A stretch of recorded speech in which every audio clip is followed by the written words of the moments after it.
The morning of January 15th, 1874 arrived with that peculiar stillness that only comes when the temperature drops below 20 degrees of frost.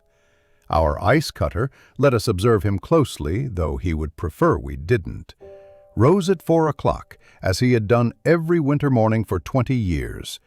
The darkness outside his small wooden house near the Volkonsky estate pressed against the frosted windows like a living thing. He moved through his morning ritual with the economical grace of a man who has learned that unnecessary movement in such cold is not merely wasteful, but dangerous. First, the stove, banking the coals just so, adding precisely 3 logs of birch. Then the tea, strong and black, sweetened with a precious lump of sugar saved from Sunday's ration. His hands, thick and scarred from decades of handling ice saws and picks, wrapped around the glass with something approaching tenderness. "The rich," he thought, pulling on his felted boots, "they imagine we feel the cold less because we work in it." This amused him in the way that the misconceptions of the powerful often did, not bitterly, but with a sort of philosophical distance he had cultivated over the years. The walk to the lake took 15 minutes through the sleeping estate. He passed the great house, its windows dark except for the kitchen where the earliest servants had begun their day. His Masha would be there soon, kneading dough for the morning's bread. 14 years old, and already her mother's grace was showing in her movements, though thank God she had inherited his practical mind rather than her mother's romantic nature. 3 years now since consumption had taken Katya, and still he sometimes forgot and saved half his Sunday sugar for her. The lake spread before him like a sheet of hammered silver under the stars. Pavel was already there, checking the marks they had made yesterday to map out today's cutting. At 45, Pavel moved with the careful precision of a man who had learned that ice forgives no mistakes. "The boys are grumbling again," Pavel said without preamble. "About the wages." Our ice cutter nodded, running his hand along the edge of the cutting area. The ice was perfect, clear as glass, frozen in layers during the cold snaps of December and early January. The Count's ice house would be well stocked this year. "They have cause to grumble. 3 kopecks a day when the factory men in Moscow make 5. "Careful with such talk," Pavel warned, but his heart wasn't in it. They both knew the mathematics of survival, how a family scraped by on 90 kopecks a month when bread cost 5 kopecks a loaf. The sun began its reluctant rise as the rest of the crew arrived. 8 men in all, each with his specific role in the careful choreography of ice harvesting. Young Dmitri with his measuring pole, marking precise rectangles in the ice. The Antonov brothers with their long saws, teeth specially set for frozen water. Old Yegor with his pike poles and tongs, ready to guide the blocks once freed. The work began with an almost musical rhythm, the scratch of Dmitri's marking tool, the steady push-pull of the saws, the crack and splash as each block separated from the mass. Our ice cutter supervised it all, occasionally taking a saw himself when the cutting proved tricky, reading the ice like a scholar reads a book. "See here," he told young Dmitri, pointing to a clouded section. "Where the current runs stronger, the ice forms differently. Never trust the clouded ice. It's beautiful, but weak, like promises from the gentry." At noon, Masha appeared with his lunch, black bread, salted cucumber, a bit of pork fat. She moved carefully across the snowy bank, her shawl pulled tight against the wind. As she handed him the bundle, she glanced around to ensure they weren't overheard. "Anna Ivanovna says strange things have been happening," she whispered. "Lights on the lake at night, like someone walking with a lantern. But when the groundskeeper went to look, Nothing. Our ice cutter chewed his bread thoughtfully. In his experience, strange lights usually had very ordinary explanations. Poachers, lovers meeting in secret, someone checking trap lines. But he had also learned that on an estate like this, even ordinary explanations could lead to extraordinary troubles. "When?" he asked. "3 nights now, always between midnight and 1. Masha pulled her shawl tighter.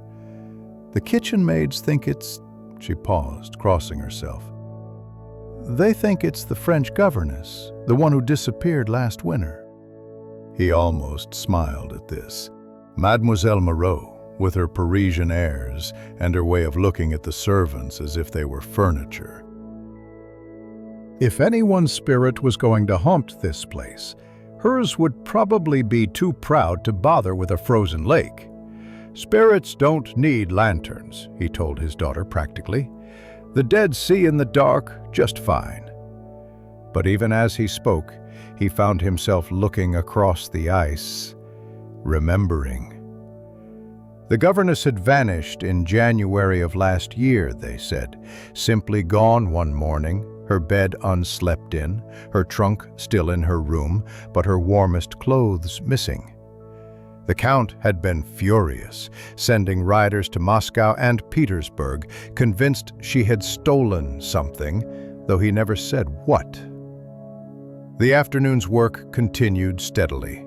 By 4 o'clock, as the sun began its early winter retreat, they had cut and stored 30 blocks, each 100 pounds of crystal-clear ice that would keep the Count's champagne cold come July. Our ice cutter made his final inspections, checking the safety ropes, ensuring the cut edges were properly marked to prevent anyone from accidentally stepping through in the dark. "Tomorrow we work the eastern section," he told Pavel. "The ice there should be even thicker." As he walked home through the gathering dusk, he thought about the lights on the lake, about missing governesses, about the way the powerful always seemed surprised when their servants simply disappeared, as if they expected loyalty to chain people more surely than any serf's bond. The emancipation had come 13 years ago, but some things, he reflected, thawed slower than others. The ice sang differently on the morning of January 16th. Our ice cutter heard it the moment his saw bit into the frozen surface, a peculiar resonance, as if the lake itself held its breath. He had been working since dawn on the eastern section, where the ice formed in layers clear as window glass, perfect for the Count's ice house. Young Dmitri was measuring out the next cut when his marking tools scratched across something that shouldn't have been there. "Sir," he called out, his voice carrying that particular note of uncertainty that made experienced men pay attention. "There's something in this block." The crew gathered around as morning sun struck the ice at just the right angle, illuminating the anomaly within. About 18 inches down, suspended in the crystal-clear freeze like an insect in amber, glinted something metallic. Our ice cutter knelt, brushing away the frost and snow, pressing his face close to the surface.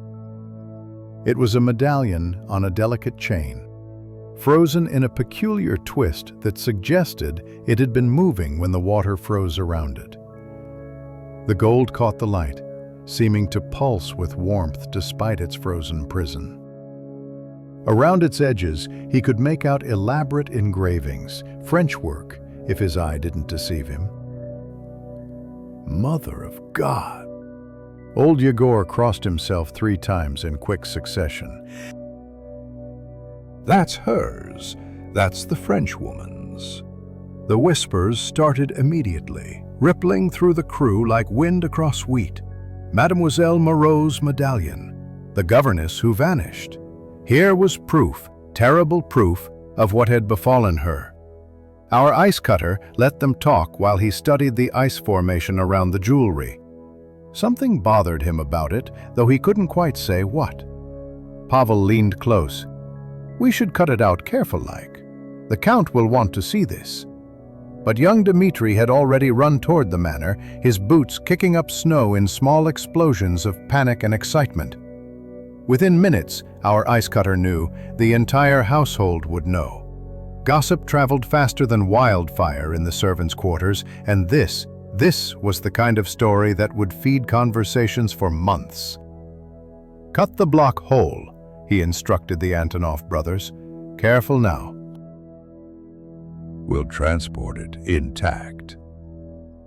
The saws worked with unusual delicacy, the men silent now except for their labored breathing. The block came free, a perfect rectangular prism with the medallion suspended at its heart like a golden thought. They loaded it onto the sledge with the reverence usually reserved for religious icons. By the time they reached the ice house, a small crowd had gathered. Kitchen maids abandoning their duties, stable boys peering around corners, even Anna Ivanovna herself, the head housekeeper, wrapped in her heavy shawl and wearing an expression of grim satisfaction. "I knew it," she declared to anyone within earshot. "I said when she disappeared that no good would come of it. French women and their ways. The lake doesn't give up its secrets easily." Count Pyotr Alexandrovich appeared on the icehouse steps, his military bearing intact despite his 56 years. His face, our ice cutter observed, showed not grief or shock, but a cold fury that seemed to drop the temperature another degree. "Bring it to the kitchen," the Count commanded. "Have the stove stoked hot. I want that ice melted within the hour." Our ice cutter found himself speaking before his better judgment could stop him. "Your Excellency, if I might suggest, melting it quickly could damage the medallion. Better to let it thaw naturally.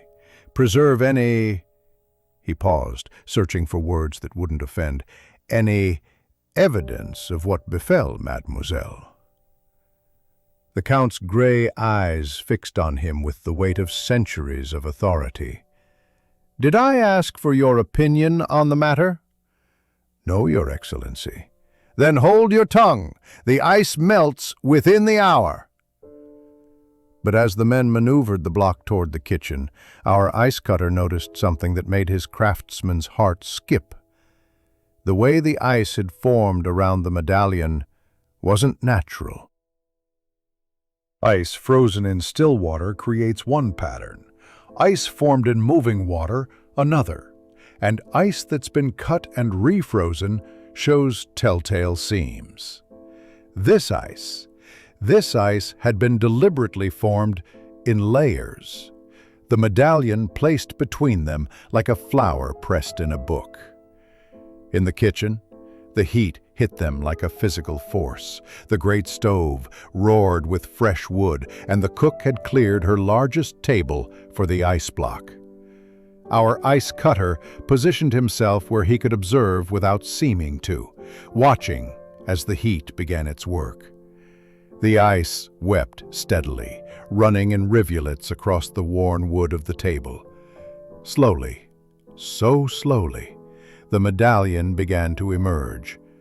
First the chain, then the oval locket itself, elaborate with engravings of birds and flowers, in that French style that seemed to capture movement in metal. The Count reached for it the moment it came free, but our ice cutter was faster, not grabbing, which would have earned him a beating, but catching the meltwater in a bucket and accidentally catching the medallion as well. "My apologies, Your Excellency," he said, fishing it out and offering it with a bow. But in that brief moment, his thick fingers had felt the catch on the side, felt it give way, glimpsed what lay within. Not a portrait, as these lockets usually held, not a lock of hair, but a small piece of paper folded tight with writing too small to read in that instant. And more importantly, the paper was dry, completely dry, despite supposedly spending a year underwater. The Count snatched the medallion, his fingers closing around it possessively. "You're all dismissed. Speak of this to anyone outside this room, and you'll find yourself seeking work elsewhere. Am I understood?" The murmured agreements came quickly. But as our ice cutter filed out with the others, he caught sight of Nikolai Petrovich, the elder son, standing in the doorway to the dining room. The young man's face was pale as the ice they'd just melted, and his hands were trembling. Outside, the crew dispersed quickly, but Pavel lingered. "That ice," he said quietly. "You saw it too." Our ice cutter nodded slowly. "Cut and refrozen. Someone placed that medallion there deliberate-like. But why?" "Maybe she didn't disappear," Pavel suggested. "Maybe she never left at all. Maybe she's still in that lake, and the medallion worked its way free." It was a logical thought, the kind of grim arithmetic that men who worked with nature understood. But our ice cutter remembered that dry paper, remembered the precise way the ice had been formed. Someone had wanted this medallion found, wanted it found now, wanted it found exactly this way. As he walked home through the early winter evening, he found himself thinking about the governess. Claudine Moreau, 26 years old, far from home, teaching French and deportment to the Count's daughters. What had she been running from? Or, more interestingly, who had she been running to? The lights on the lake, the medallion in the ice, the dry paper in a locket that should have been waterlogged. Each piece of this puzzle reflected the others like facets of ice in sunlight, creating patterns that shifted depending on the angle of observation. The Count's orders came down through Anna Ivanovna before the morning tea on January 17th. Any servant found discussing the medallion would be dismissed without reference. Our ice cutter received this news while sharpening his saws in the tool shed, the rhythmic scrape of metal on whetstone providing a meditation of sorts. "Without reference," Pavel repeated, testing the weight of those words. In their world, a servant without reference might as well be a ghost themselves, unable to find decent work, condemned to day labor, or worse. Yet, despite the threat, or perhaps because of it, the estate hummed with suppressed energy. Servants found excuses to pass each other in corridors, exchanging meaningful glances. The stable boys suddenly needed to fetch water at the same time the laundry maids hung sheets. Everyone had something urgent to whisper when they thought no one was watching. Our ice cutter worked in silence that morning, but his mind turned over what he had glimpsed in that locket. The paper had been folded in a specific way. He recognized it from his time in the army, the way officers folded dispatch papers to fit in small spaces. And dry. Completely dry. At midday, instead of taking lunch with the crew, he made his way to the ice house.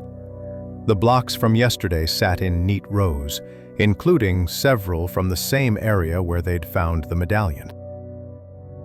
He examined them carefully in the filtered light from the ventilation slats, running his hands over the surfaces. There, in the third block, a hairline crack that shouldn't exist in properly frozen ice. He traced it with his finger, feeling the slight ridge where two pieces had been fitted together. Someone had cut this ice, placed something within, then let it refreeze. The skill required impressed him, even as it puzzled him. This was the work of someone who understood ice, who knew its properties intimately. "Admiring your handiwork?" He turned to find Nikolai Petrovich standing in the doorway, his breath misting in the cold air. The elder son rarely visited the ice house. Such practical matters were beneath a man who managed the estate's finances and correspondence. "Your Excellency," our ice cutter bowed appropriately. "Just checking yesterday's harvest." Nikolai stepped closer, and in the dim light our ice cutter could see the young man hadn't slept. Dark circles ringed his eyes, and his usually immaculate appearance showed signs of neglect. A missed button, an uneven cravat. "My father has sent to Moscow," Nikolai said quietly, "for an investigator. He's convinced the medallion proves something terrible happened to Mademoiselle Moreau." Our ice cutter remained silent. In his experience, the gentry often spoke more freely if one simply provided a listening presence, like a piece of furniture with ears. "She was," Nikolai paused, choosing his words carefully. "She was kind to my sisters. They learned more from her in 2 years than from all their previous governesses combined. It's a tragedy that she's gone." Gone, not dead. Our ice cutter filed this distinction away. "Your Excellency seems troubled by this discovery," he ventured carefully. Nikolai laughed, but there was no humor in it. "Troubled? My father is convinced we harbor a murderess's ghost. The servants are terrified. My mother has taken to her bed with nerves." "And my brother," he stopped abruptly. "The young Master Sergei is still in Italy, I heard," our ice cutter said mildly. "Yes, Italy." Nikolai's voice carried an odd weight. "He left rather suddenly last February. For his health, you understand. The Russian winter was too much for his artistic temperament." February, a month after the governess disappeared.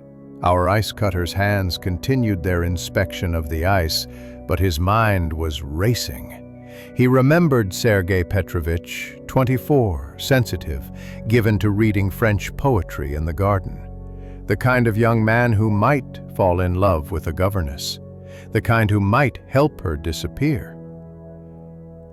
After Nikolai left, our ice cutter remained in the ice house, thinking. That evening, instead of going straight home, he made a detour to the small chapel where Father Mikhail held evening prayers. The priest, at 62, had been on the estate longer than anyone except perhaps old Yegor. The chapel was empty except for the priest, who was trimming candle wicks with the patient concentration of a man who had learned that God resided in small tasks as much as large ones. "Father," our ice cutter said, crossing himself, "might I speak with you?" Father Mikhail's eyes, still sharp despite his years, studied him carefully. "About the ice, my son, or about what was found within it?" "You've heard, then?" "I hear everything eventually. It's the blessing and curse of my position." The priest set down his trimming knife. "What troubles you?" Our ice cutter chose his words as carefully as he'd choose his path across uncertain ice. "When someone disappears, Father, truly disappears, they leave signs, don't they? Things disturbed, things missing? One would think so. But when someone wants to appear to have disappeared, when it's a performance of sorts, then everything is too neat, too symbolic." Father Mikhail was quiet for a long moment. "You have a philosophical mind for an ice cutter. Ice teaches patience, Father, and observation. That medallion, it was placed deliberately. The ice was cut and refrozen around it. Someone wanted it found." "Perhaps," the priest said slowly, "someone wanted to provide an ending to a story that had no ending. Perhaps someone felt that mystery was better than truth." Or perhaps, our ice cutter suggested, someone wanted to create a mystery to hide a truth. The priest returned to his candles. The Count is a proud man. Pride makes men blind to what they don't wish to see. It also makes them dangerous when they finally do see. Walking home through the frost-sharp evening, our ice cutter pondered the priest's words. Pavel was waiting for him at his door, stamping his feet against the cold. "There's news," Pavel said without preamble. "My cousin works at the posting station in Moscow. Last winter, January 25th, he saw her, the French governess. She was boarding a coach for Petersburg, and she wasn't alone." Our ice cutter felt pieces clicking into place like ice blocks fitting together. Who was with her? A young gentleman, well-dressed, nervous. My cousin didn't recognize him, but he said the man had the bearing of nobility, trying not to be noticed. Sergei. It had to be Sergei. But then why the medallion? Why the elaborate charade with the ice? "There's more," Pavel continued. "The kitchen maids are saying the ghost walked again last night. 3 of them swear they saw a figure in white near the lake, carrying a lantern." Our ice cutter looked toward the lake, its surface gleaming in the moonlight. Someone was putting on a performance, creating a ghost story to cover a love story. But why now? Why not let sleeping secrets lie? Unless, he thought with sudden clarity, someone was coming back. Unless the ghost story was meant to prevent something or protect someone. "Pavel," he said slowly, "when does young Master Sergei return from Italy?" Pavel frowned. No one said. Why? But our ice cutter was already calculating. If Sergei and the governess had fled together, if they were planning to return, if Nikolai knew and was trying to protect his brother, the medallion wasn't evidence of a death. It was a distraction, a misdirection, a magician's flourish designed to make everyone look at the lake while the real story unfolded elsewhere. 2 nights passed before our ice cutter decided to investigate the ghost himself. January 18th had brought a fresh snowfall, perfect for tracking, and he told Masha he would be checking his fishing lines after dark, a plausible excuse that wouldn't worry her. He waited in the tool shed near the lake, wrapped in his heaviest sheepskin coat, watching through a crack in the door. The moon was 3/4 full, casting the snow-covered landscape in shades of silver and shadow.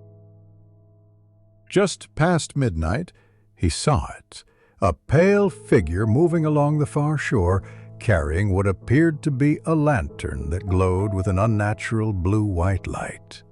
The figure moved with deliberate theatricality, pausing at specific points, raising the lantern high, then lowering it in sweeping arcs. Our ice cutter had seen enough amateur theatricals at harvest festivals to recognize a performance when he saw one, but this was no peasant's clumsy ghost. This was someone who had studied their role. He slipped from the shed, moving carefully through the shadows of the birch trees that lined the southern shore. The snow muffled his footsteps, but it would also muffle the ghosts, making it harder to judge distance. He circled wide, planning to approach from behind. The ghost was taller than he'd expected, draped in what looked like white silk, expensive fabric, not a servant's sheet. The lantern, he realized as he drew closer, was covered with blue glass, the kind used in pharmacy windows. Clever. It created an otherworldly effect while providing real light for the performer to see. 20 feet away, he stepped on a buried branch. The crack echoed across the frozen lake like a gunshot. The ghost spun around, and for a moment they stood frozen, observer and observed. Then the figure bolted, moving with surprising agility for someone in flowing robes. Our ice cutter gave chase, his shorter legs working hard to keep pace. The ghost knew the terrain well, dodging between trees, leaping over hidden roots with practiced ease. They were heading toward the old summer pavilion when the ghost suddenly vanished. One moment the white figure was there, the next, nothing. Our ice cutter slowed, breathing hard, scanning the area. Fresh boot prints led to the pavilion. Expensive boots with a distinctive heel pattern, not servants' footwear. He was examining the prints when he heard horses approaching from the main road. Instinct made him duck behind the pavilion just as two riders appeared, estate guards, making their rounds. They passed without stopping, but their presence reminded him of his vulnerability. A servant found wandering at night had better have an excellent explanation. The next morning, January 19th, brought complications. The Count had summoned the entire household staff to the main hall, something that happened perhaps twice a year. Our ice cutter stood with the other outdoor workers near the back, cap in hand, watching the Count pace before the assembled crowd. "The investigator arrives from Moscow tomorrow," the Count announced. "He will question each of you about the governess's disappearance. Anyone found lying or withholding information will be handed over to the authorities." A ripple of fear went through the servants. The authorities meant the district police, who had a reputation for extracting confessions whether guilt existed or not. "Furthermore," the Count continued, "these ridiculous stories about ghosts and spirits will cease immediately. Anyone caught spreading such nonsense will be dismissed." After the assembly, our ice cutter returned to his work, but his mind was elsewhere. That afternoon, Masha brought news along with his lunch. "Anna Ivanovna says Master Nikolai has been visiting the servants' quarters," she whispered, 3 times this week. "He speaks privately with the senior staff, asking strange questions." "What kind of questions?" "About last winter. About who was where on the night the governess disappeared, and," she paused, glancing around nervously, "he's been asking about the mail, whether anyone has received letters from abroad." Letters from abroad? Our ice cutter chewed his black bread thoughtfully. If Sergei and the governess were in communication with someone on the estate. That evening, he took an unusual route home, one that passed by the manor's rear entrance where the post was sorted. Through a window, he glimpsed Nikolai in heated discussion with the estate's secretary, gesturing at a pile of correspondence. The young master's agitation was clear even from a distance. Later, after Masha had gone to bed, our ice cutter sat by his stove, assembling the pieces of this puzzle. The medallion, deliberately planted, the ghost performances, Nikolai's frantic searching, the investigator arriving tomorrow. Pavel knocked softly at his door just as he was banking the fire for the night. "Can't sleep?" our ice cutter asked, letting his friend in. "My son spoke with one of the stable boys," Pavel said without preamble. "3 days ago, a letter came from Paris, addressed to Master Nikolai. The boy saw the postmark when he helped carry the mail." Paris, where a young Russian nobleman might flee with a French governess. "They're coming back," our ice cutter said suddenly, the realization hitting him like cold wind. "Sergei and the governess. They're planning to return, and Nikolai is trying to protect them." Pavel's eyes widened. "The ghost. It's to make the Count think she's dead. If he believes her spirit haunts the lake, he'll stop looking for living people," our ice cutter finished. "But it won't work. Not with an investigator coming, unless—" He stopped, struck by a thought. "Unless what?" "Unless the investigator finds exactly what he expects to find. Evidence of a tragic drowning, a ghost story that the servants swear to, and perhaps some reason to look elsewhere for the living." They sat in silence for a moment, both understanding the dangerous game being played. The Count's pride, Nikolai's desperate protection of his brother, the investigator's impending arrival, all of it balanced on a knife's edge. "The young master is taking a terrible risk," Pavel observed. Our ice cutter nodded slowly. He thought of Nikolai's exhausted face, the trembling hands, the frantic searching. Love made people do desperate things, not just romantic love, but the love between brothers, the kind that would make a dutiful elder son risk everything to protect a romantic younger one. "We should stay clear of this," Pavel said, but his tone suggested he knew they were already entangled. Through his small window, our ice cutter could see the lake gleaming in the moonlight. Somewhere out there, perhaps right now, a young nobleman was dressed in white silk, playing a ghost to save his brother's future. It was, he reflected, both absurd and deeply moving, the kind of desperate gesture that could either save everything or destroy it all. Tomorrow, the investigator would arrive. Tomorrow, the real performance would begin, and our ice cutter, despite his every instinct toward caution, knew he would have to choose a side. The question was, could a mystery be solved by creating a bigger mystery?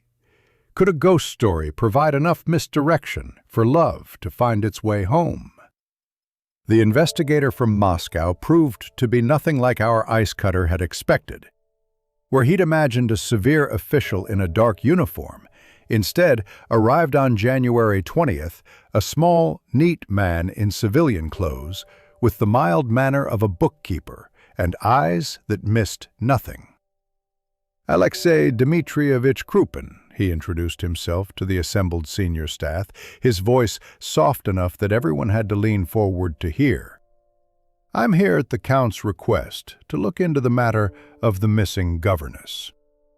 Our ice cutter watched from his position near the door as Krupin methodically interviewed each servant.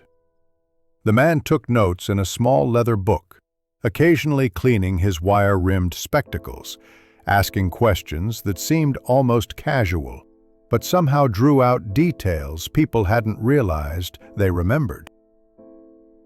When his turn came, our ice cutter found himself in the small study that Krupin had commandeered, facing those mild eyes across a desk covered with papers and sketches. "You discovered the medallion," Krupin stated rather than asked. "The crew discovered it, sir. I was supervising." "Tell me about the ice formation around it." The question surprised him. Most people had focused on the medallion itself, not its frozen prison. Our ice cutter chose his words carefully, describing the layers, the clarity, the way the jewelry had been suspended. Krupin made notes, then looked up. "You've cut ice for 20 years, I'm told.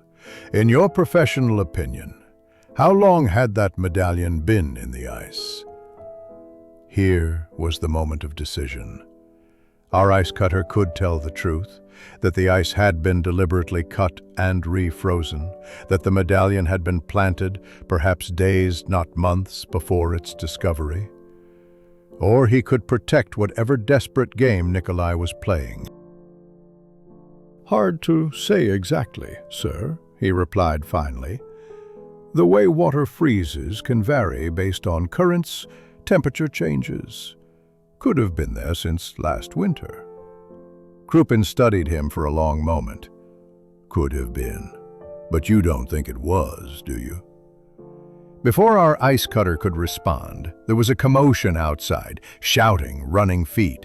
They both went to the window to see servants pointing toward the lake, where in broad daylight, a figure in white stood on the ice, arms raised to the sky. "Fascinating," Krupin murmured. "A ghost that appears during daylight. How unusual."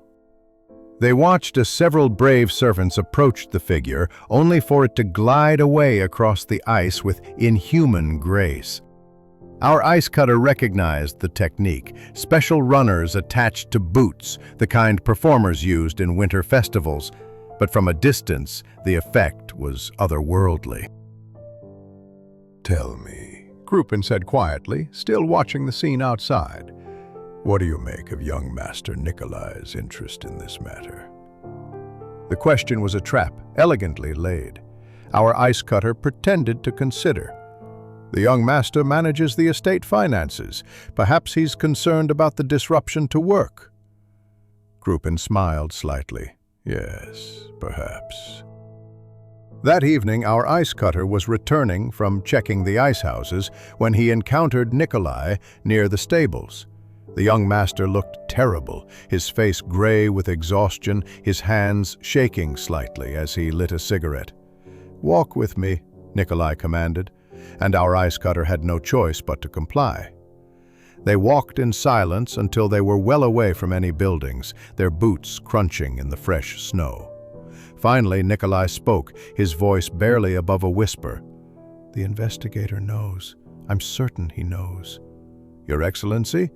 "Don't." Nikolai's laugh was bitter. "We're past pretense, you and I. You know what I've been doing. You saw through the ice formation, didn't you? You know the medallion was planted." Our ice cutter remained silent, which Nikolai took as confirmation. "My brother," Nikolai continued, "is a romantic fool. He fell in love with her, Claudine. She was different from the vapid society girls my father kept presenting. She could discuss literature, philosophy, music." Sergei was entranced.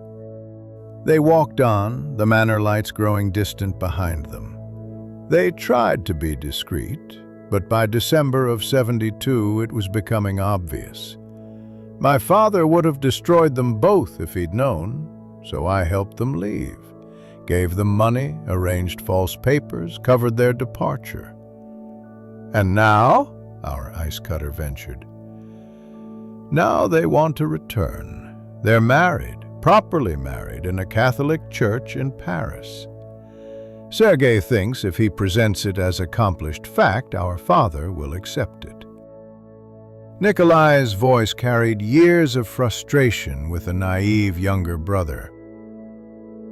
"He doesn't understand that our father would rather have a dead son than one who married beneath his station." The ghost performances suddenly made perfect sense. Create a story of the governess's death. Let the count accept it.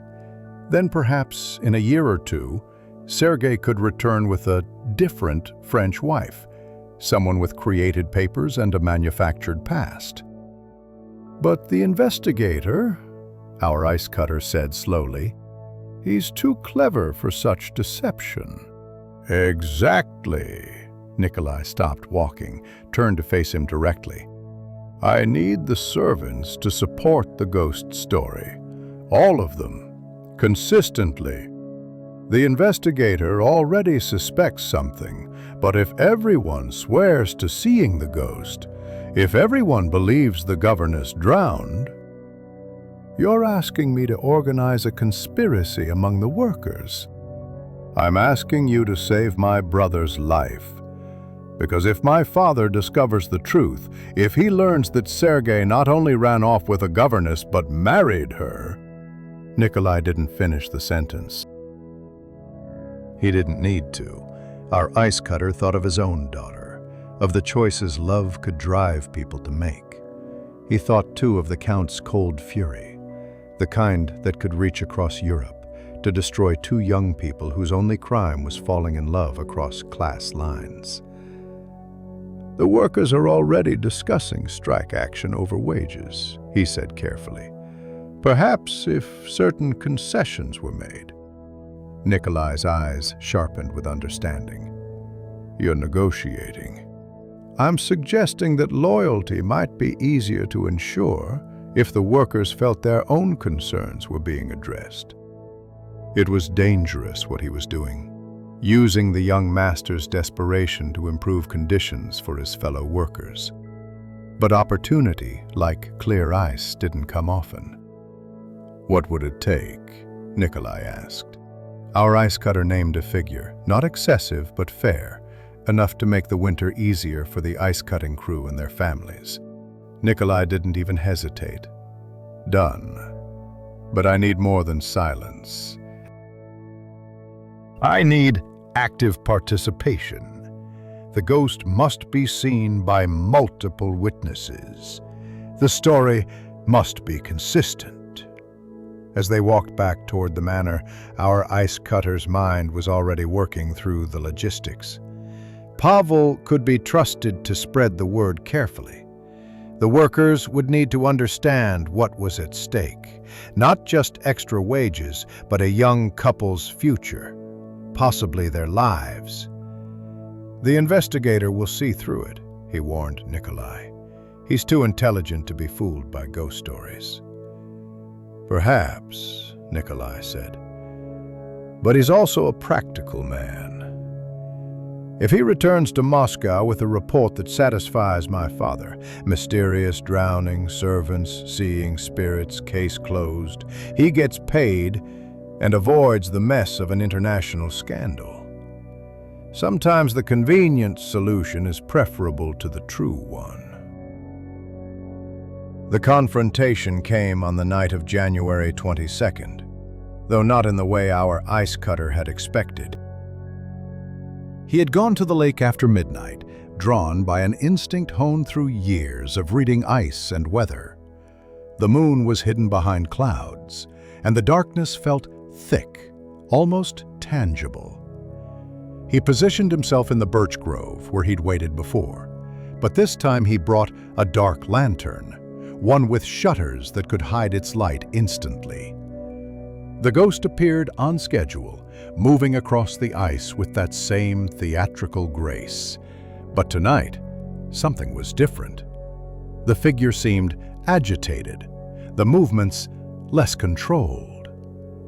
Our ice cutter began his approach, but then stopped. Another figure had emerged from the opposite shore, the investigator Krupin, walking calmly across the ice as if out for an afternoon stroll.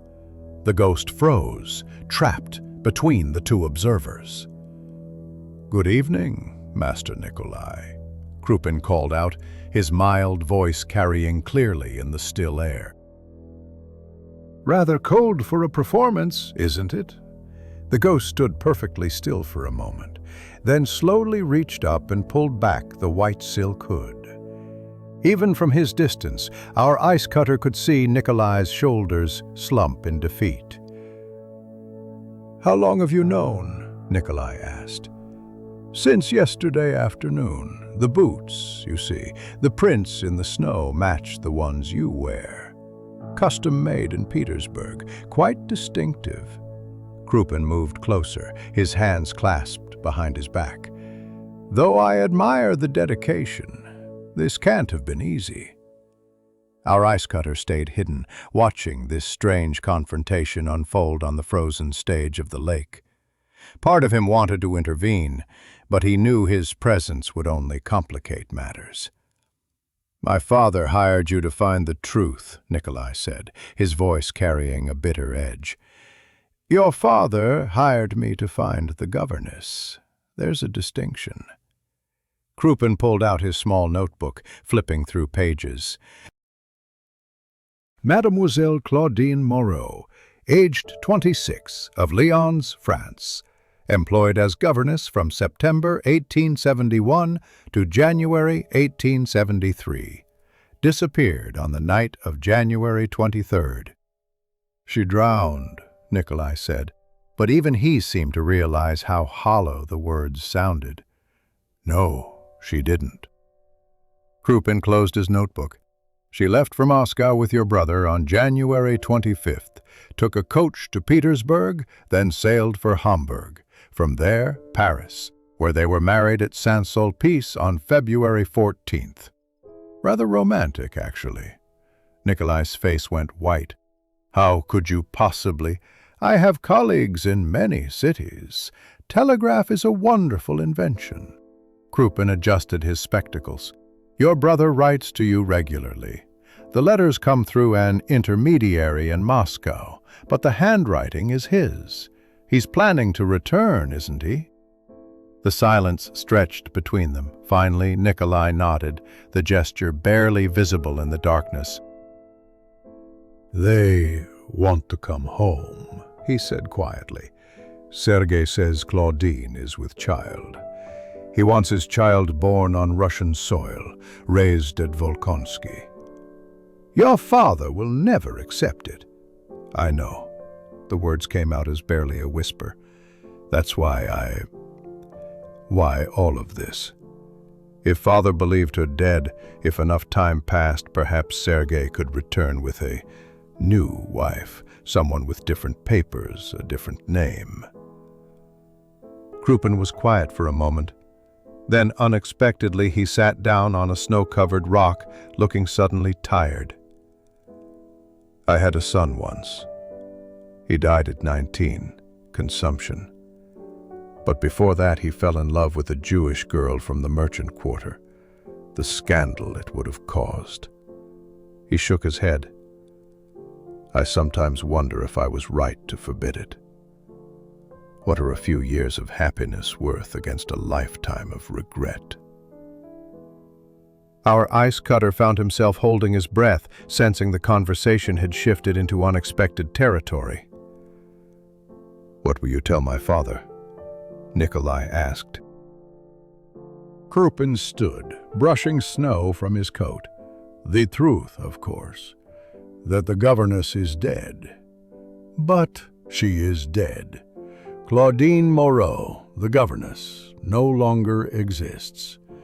In her place is Madame Sergei Volkonsky, a married woman with proper papers, a different name on her passport, a complete history that my colleagues in Paris are, even now, helping to establish." He pulled out an envelope from his coat. "Your brother sent this for you. I took the liberty of reading it. He seems genuinely happy." Nikolai took the letter with trembling hands. "Why are you doing this?" "Because I've spent 30 years investigating the tragedies that come from young love crossing class boundaries. Usually I arrive too late, after the suicide, the duel, the bitter exile. For once, perhaps, I can investigate a happiness instead." Our ice cutter watched as Krupin began walking back across the ice, then stopped and turned back. The ghost performances should continue for another few nights, then stop gradually. "Let the servants think you've laid her spirit to rest with prayers. Your father will accept that. He's more superstitious than he admits. And tell your ice cutter he can come out from behind those trees. I have some questions about the medallion." Both Nikolai and our ice cutter started. Slowly, feeling somewhat foolish, our ice cutter emerged from his hiding spot. "Ah," Krupin said mildly, "the man who knows ice. Tell me, how long did it take to create that frozen tableau with the medallion?" Our ice cutter looked at Nikolai, who nodded wearily. 3 nights of work, cutting the ice, placing the medallion, letting it refreeze in layers. It had to look natural, but also be found at the right time. Impressive craftsmanship. You missed one detail, though, the air bubbles. Natural freezing would have created tiny bubbles around the chain. Their absence was what first made me suspicious. Krupin pulled out his notebook again, making a quick sketch. "Still, good enough to fool most observers." "Will the Count truly believe she drowned?" our ice cutter asked. "The Count will believe what allows him to maintain his dignity," Krupin replied. "A tragic drowning, a haunted lake, eventually a memorial service. It's a story that preserves the family honor. Much better than a governess who ran off with his son." They stood there in the cold darkness, 3 men from different worlds brought together by an elaborate deception in service of love. When will they return? Our ice cutter asked Nikolai. Spring, perhaps, or summer, when enough time has passed, when the ghost has been quiet long enough for people to forget. Nikolai looked at the letter in his hands. Sergei says Claudine has learned Russian remarkably well. She's been studying with émigré tutors, preparing to become someone else entirely. A resurrection, Krupin mused. How appropriate for Russians. We do love our stories of transformation and redemption. As they walked back toward the estate, our ice cutter thought about the strange geometry of this deception, how a lie could preserve a truth, how a ghost could protect the living, how ice could both reveal and conceal. The investigator departed for the manor, leaving Nikolai and our ice cutter standing by the lake's edge. The wage increase will be implemented immediately, Nikolai said quietly. You've earned it. We all have our parts to play in this performance, our ice cutter replied. Some of us just wear different costumes. The morning of January 23rd brought an unexpected trial. Our ice cutter arrived at the tool shed to find the Count himself waiting, wrapped in his military greatcoat, his breath forming clouds in the frigid air. Behind him stood Krupin, looking apologetic but determined. You will show us exactly where the medallion was found, the Count commanded. Every detail. They walked onto the ice, our ice cutter leading the way to the eastern section. The Count's presence changed the very atmosphere. Workers who would normally call out greetings now bent silently to their tasks, avoiding eye contact. Power, our ice cutter reflected, created its own weather. Here, Your Excellency, he indicated the spot, now marked by fresh cutting. 18 inches down, suspended in clear ice. The Count knelt, an incongruous sight in his elegant clothes, and ran his gloved hand over the surface. Could a body be preserved in such ice, frozen beneath where we walk? Krupin intervened smoothly. The ice here is 3 feet thick at most, Excellency. A body would be visible from the surface. We've checked thoroughly. There's nothing else frozen in these blocks. But she could have sunk to the bottom first, the Count persisted. In spring, when the ice melts, we'll drag the lake come thaw, Krupin assured him. Though in my experience, bodies in water tend to surface within days, even in winter. Our ice cutter watched this exchange, understanding suddenly that the Count wanted to believe in the drowning. It was cleaner, simpler than the alternative, that a mere governess had outwitted him, had stolen his son, and vanished like smoke. That afternoon brought another complication. Pavel pulled him aside during the lunch break, his face grave. There's been a letter, he said quietly. Not to the manor, to the priest. Father Mikhail showed it to me because it mentions you. Me? It's from her, from the governess. She's asking Father Mikhail to perform a blessing in absentia for her child. And she mentions that the ice cutter who finds her medallion should know that truth lives beneath surfaces, just as fish live beneath ice. Our ice cutter felt a chill that had nothing to do with the weather. If such a letter existed, if it reached the wrong hands, where is it now? Father Mikhail burned it, said some confessions are meant only for God, but he wanted you to know she's grateful. They both are. That evening, our ice cutter found himself in an unexpected position. Anna Ivanovna, the head housekeeper, invited him to take tea in the servants' hall, an unprecedented honor for an outdoor worker. The hall was crowded, seemingly half the household staff present, all pretending to be engaged in various tasks, while clearly waiting for something. We need to know, Anna Ivanovna said without preamble. What's really happening? The investigator questions us, the Count rages. Young Master Nikolai looks like death itself, and now you're being summoned for private audiences. The staff is frightened. Our ice cutter looked around the room at faces he'd known for years, people who lived their entire lives in service to a family that barely knew their names. They deserved something, if not the truth, then at least a story that would bring them peace. "The governess is gone," he said carefully. "The investigator believes she drowned, accidentally trying to cross the lake at night. The medallion proves she was here, on the ice, that last night. The ghost is her spirit, unsettled. But Father Mikhail will perform the proper rites." "But young Master Nikolai," someone began. "Grieves for her," our ice cutter interrupted. "She taught his sisters well. He feels responsible, wishes he had prevented her from walking on unsafe ice. It haunts him, literally." The room absorbed this narrative, weaving it into their collective understanding. Anna Ivanovna nodded slowly. "And Master Sergei, still in Italy?" "Recovering from his grief. They were friends, you know. She helped him with his poetry, his French compositions. The news devastated him."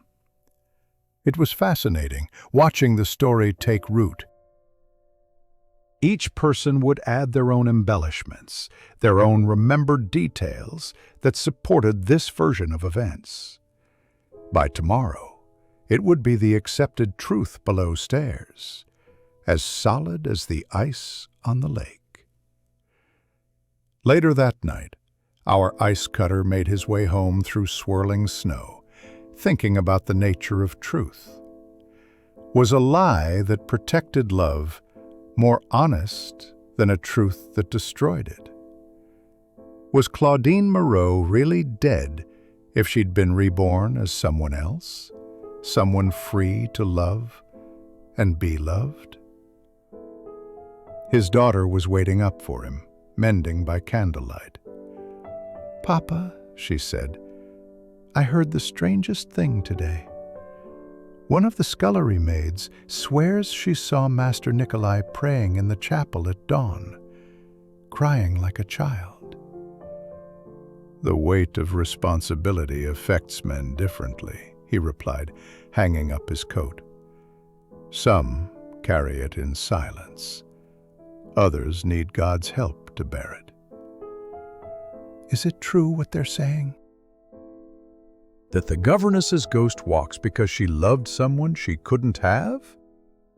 Our ice cutter sat beside his daughter, choosing his words carefully. Perhaps all ghosts are just love that doesn't know where to go. But ghosts can be laid to rest, given peace. That's what Master Nikolai is trying to do. Through the window, snow was falling heavier now, covering the tracks of the day, preparing a clean canvas for tomorrow. Somewhere in Paris, a young couple was preparing for parenthood. Somewhere in the manor, Nikolai was maintaining his desperate performance. And somewhere in Moscow, Krupin was writing a report that would turn speculation into official truth. The ice cutter thought about the letter Claudine had sent, about truth living beneath surfaces. Every winter he harvested ice, cutting through the surface to reach the clear heart beneath. Every winter the lake froze again, sealing its secrets until spring. Perhaps human hearts work the same way, freezing over their truths for protection, waiting for the right season to thaw. Tomorrow would bring new complications, he was certain.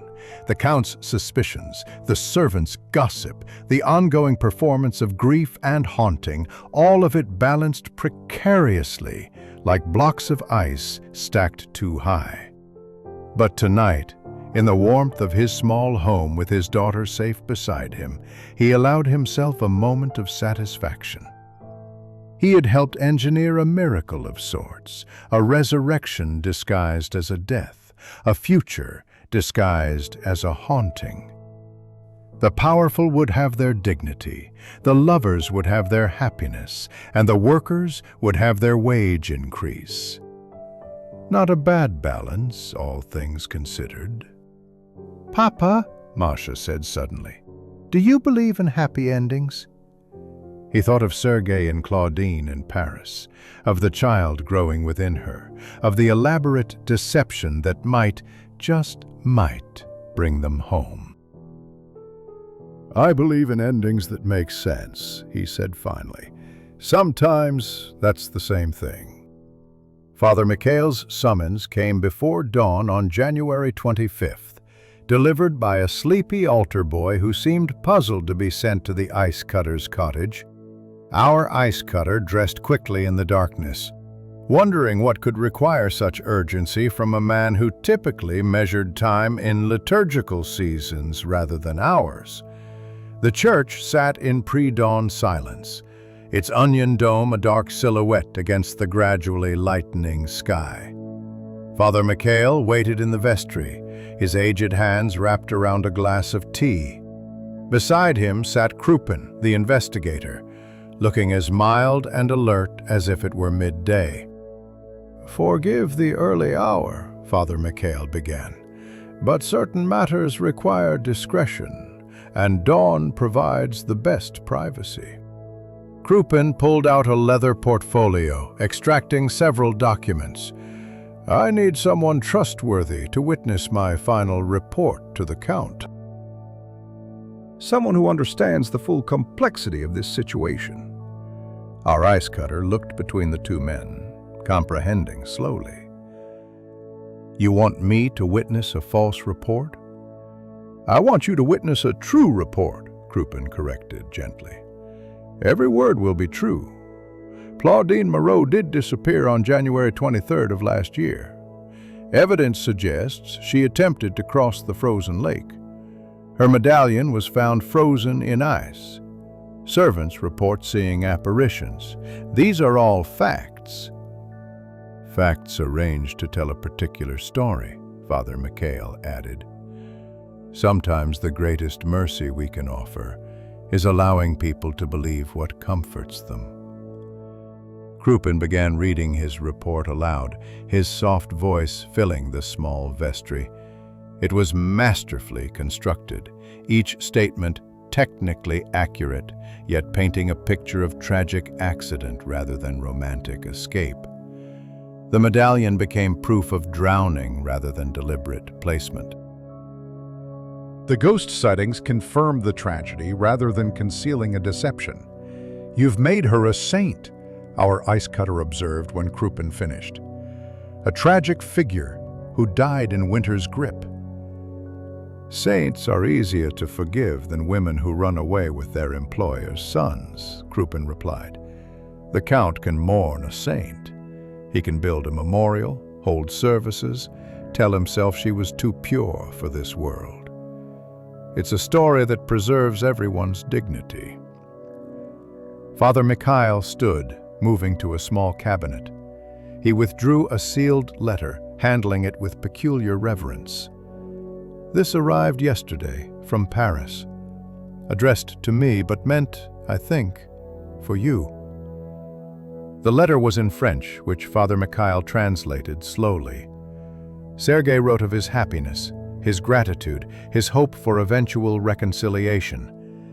But it was the postscript in different handwriting that made our ice cutter's throat tighten.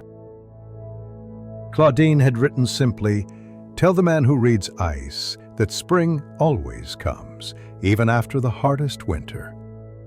"They'll return for Easter next year," Father Mikhail said quietly. 15 months from now.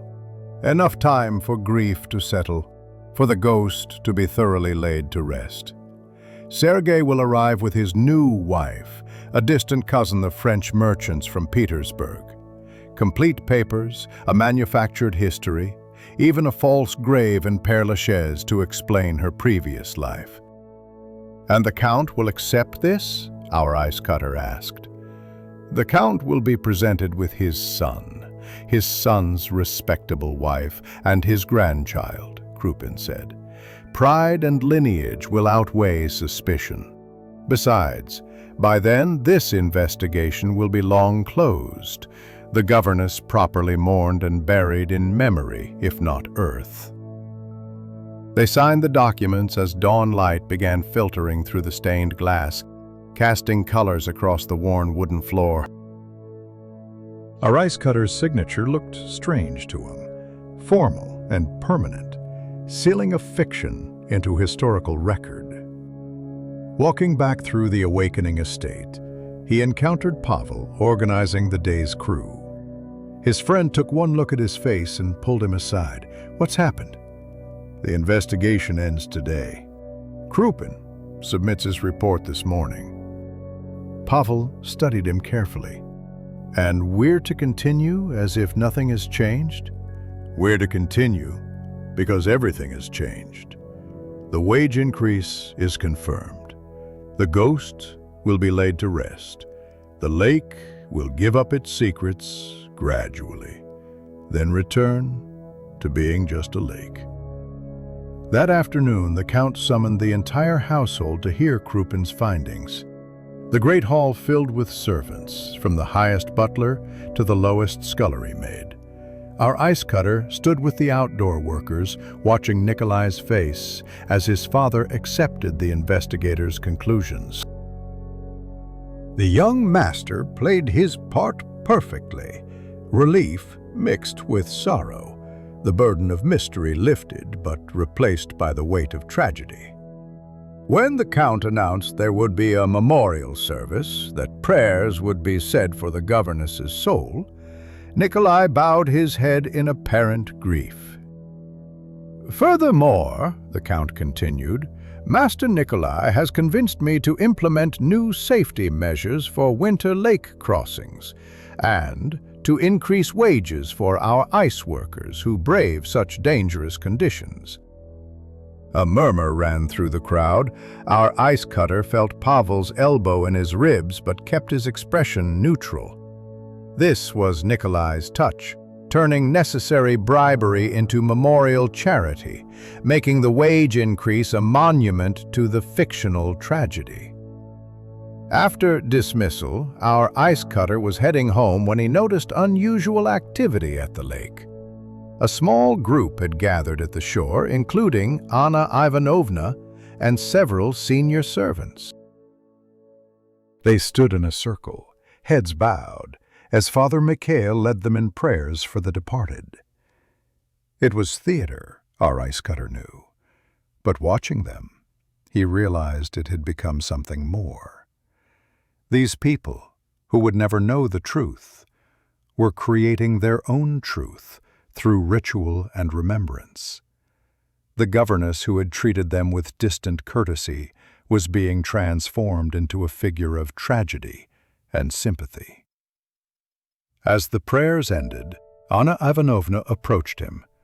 "You were right," she said quietly, "about love not knowing where to go. That poor girl, dying alone on the ice, reaching for something she could never have." He wanted to tell her that Claudine was alive, happy, pregnant with her husband's child in a warm Parisian apartment. But that truth would destroy the careful architecture of mercy they had all helped build. "At least now she can rest," he said instead. That evening, Masha prepared their simple supper with unusual thoughtfulness. She had heard about the wage increase, understood what it meant for their future. "We could save enough for my dowry in 2 years now instead of 4, she said carefully. "Is there someone you're thinking of?" he asked, though he suspected he knew the answer. Pavel's son had been visiting more frequently, finding excuses to help with heavy work. She blushed, but met his eyes directly. "Perhaps, when the time is right." After she had gone to bed, our ice cutter sat by his stove, thinking about time and transformation. In 2 years, his daughter would marry. In 15 months, Sergei would return with his transformed bride. The lake would freeze and thaw, carrying its secrets through the seasons. He pulled out his tools and began sharpening them for tomorrow's work, the familiar rhythm soothing.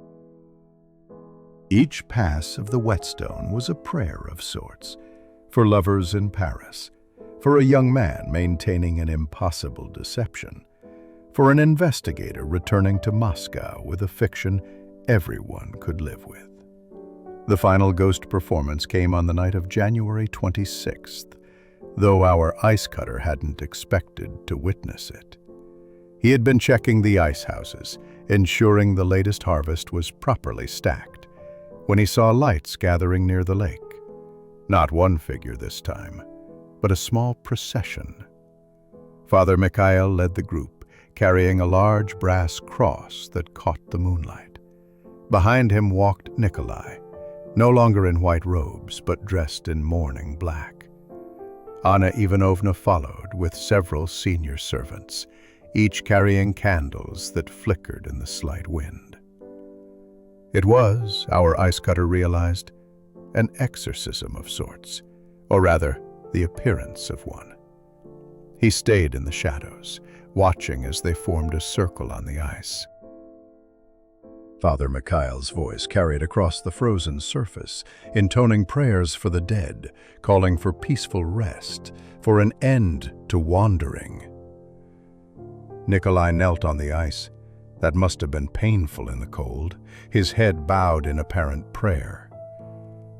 Then came the masterstroke. A figure in white appeared at the far shore, moving slowly toward them.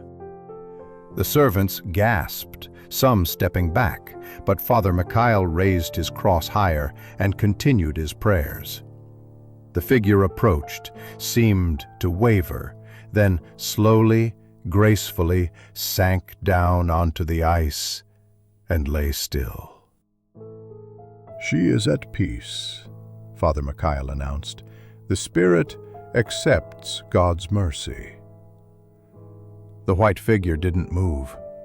Our ice cutter realized with a start that it wasn't Nikolai this time. The build was wrong, the height different. As the group began to disperse, murmuring prayers and crossing themselves, he saw Nikolai help the figure to its feet and quickly usher it away. In the brief moment when moonlight caught the person's face, he glimpsed the stable master's son, probably paid well for his performance. The next morning brought unexpected warmth, the temperature rising to just below freezing. The ice made different sounds in such weather, creaking, settling, occasionally cracking with sharp reports that echoed across the lake. Our ice cutter knew they had perhaps another week of good cutting before the ice became unreliable. Pavel found him marking the next section for harvest. "Anonymous letter came this morning," he said quietly, "to you, through the priest." The letter was brief, written in a careful hand that tried to disguise its education. "To the reader of ice, your discretion and wisdom have not gone unnoticed. When spring comes and ice melts, some truths surface while others sink deeper. A package will arrive for your daughter when Easter comes, a wedding gift from one who wishes her the happiness that courage can bring. Tell the workers their loyalty will be remembered in more than wages." There was no signature, but a small drawing of a medallion at the bottom made the sender clear enough. That afternoon, as our ice cutter supervised the cutting of what might be the season's last blocks, Krupin appeared one final time. The investigator was dressed for travel, his bags already loaded on a waiting carriage. "I wanted to thank you," Krupin said simply. "Your testimony helped seal the narrative. The Count is satisfied, which means Moscow is satisfied, which means this matter can rest. And the young couple will live happily, one hopes. I've arranged for certain documents to be properly filed in Paris. papers that will make the transformation complete and legal. When they return, it will be as if Claudine Moreau never existed. Our ice cutter considered this, but she did exist. She taught the daughters, walked these grounds, fell in love despite every prohibition. Yes, Crouppen agreed. And perhaps that's the real ghost story here. Not spirits walking on ice, but the way we must kill parts of ourselves to survive in this world. She dies as a governess to live as a wife. He dies as an obedient son to live as a husband. Even you die a little as simply an ice cutter to live as someone who shapes larger truths. The observation was uncomfortably accurate. Our ice cutter had spent his life reading ice, understanding its patterns and dangers. Now he had helped create a pattern of human deception as elaborate as any ice formation. "Do you regret it?" he asked Crouppen. "Writing falsehoods in your official report?" The investigator adjusted his spectacles, looking out over the lake. "I wrote that Claudine Moreau disappeared and evidence suggests she drowned. Both things are true. She has disappeared, and the evidence we created does suggest drowning. The art is in what we don't write, the spaces between words where truth hides." As Crouppen's carriage rolled away, our ice cutter returned to his work, but his mind remained troubled. That evening, he found Nikolai waiting by the tool shed, looking exhausted but somehow lighter, as if a great weight had lifted. "It's finished," the young master said. "The ghost is laid to rest. The investigation closed. My father beginning to accept the tragedy. In a year, perhaps less, he'll welcome Sergei home." "And Sergei's wife?" "Will be a charming woman from a good merchant family in Petersburg, with impeccable references and a mysterious resemblance to poor drowned Claudine. My father will note the similarity, perhaps even mention it, but never make the connection. His pride won't allow it." They stood in comfortable silence, watching the sun set over the lake. The ice glowed pink and gold in the dying light, beautiful and temporary. "The workers' wages," Nikolai said suddenly. "The increase will be permanent, written into the estate's books, and there will be bonuses at Easter, at harvest. You've earned more than you know." Our ice cutter thought of his daughter's future, of Pavel's son who wanted to marry her, of the small cottage they could now afford to build. Strange how a French governess's love for a Russian nobleman could ripple outward, improving lives that had nothing to do with their romance. "Your Excellency," he said carefully, "when your brother returns, will you tell him the truth about what you did for him?" Nikolai smiled, the first genuine smile our ice cutter had seen from him in weeks. "Never. Let him think luck and love conquered all. Some gifts are best given in silence." As he walked home, our ice cutter reflected on the strange mathematics of deception, how lies could add up to truth, how performance could become reality, how ice could preserve secrets until the right moment for their revelation. Tomorrow, he would return to his simple work, cutting frozen water into manageable blocks. But he would never again see ice as simply frozen water. Now he knew it could be a stage, a canvas, a keeper of secrets, a teacher of patience. His cottage glowed warm in the distance, Masha's silhouette visible through the window as she prepared their evening meal. She would marry well. Pavel's son would stay instead of seeking factory work. The estate would prosper under better labor relations. All because a governess and a nobleman had dared to love across the forbidden divide of class.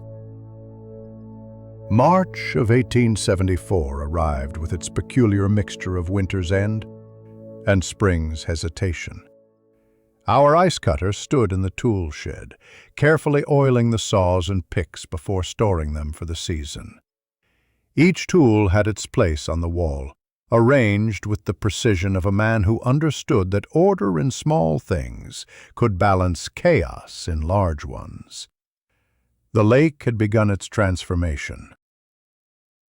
What had been solid enough to support horses and sledges now showed dark patches where the water beneath asserted itself. The ice made different sounds now, not the sharp cracks of deep winter, but groaning sighs, like an old man settling into sleep. Masha brought him tea, a new luxury they could afford with the increased wages. She wore the small silver cross Pavel's son had given her, not an engagement gift, not yet, but a promise that such gifts would come when propriety allowed. "Father," she said, settling beside him on the bench, "Anna Ivanovna says the Count has commissioned a memorial stone for the governess. It's to be placed by the lake shore, where she supposedly entered the ice." He sipped his tea, considering this. "The Count needs his monuments. Stone is more permanent than memory, easier to control than truth." Through the shed's window, he could see the manor in the distance. Life there had returned to its rhythms, meals served, floors polished, the great machinery of aristocratic life grinding forward. But there were changes. The servants moved with slightly more dignity, knowing their worth had been recognized in rubles and kopecks. Nikolai had aged years in weeks but carried himself with new authority, his father increasingly relying on him for estate decisions. A letter had come that morning, delivered through Father Mikhail with no postal markings. The message was brief. Sergei and his wife were well.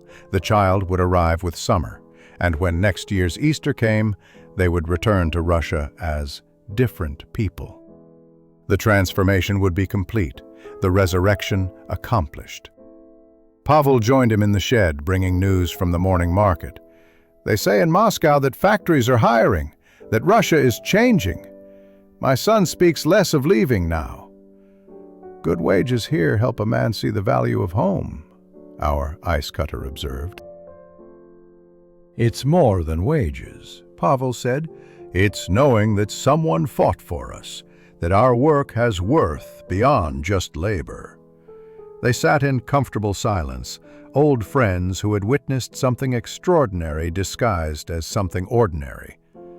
Through the window they could see Father Mikhail blessing the spot where the memorial stone would stand. The Count was there, head bowed, playing the role of grieving employer. Nikolai stood beside him, the perfect son, supportive and solemn.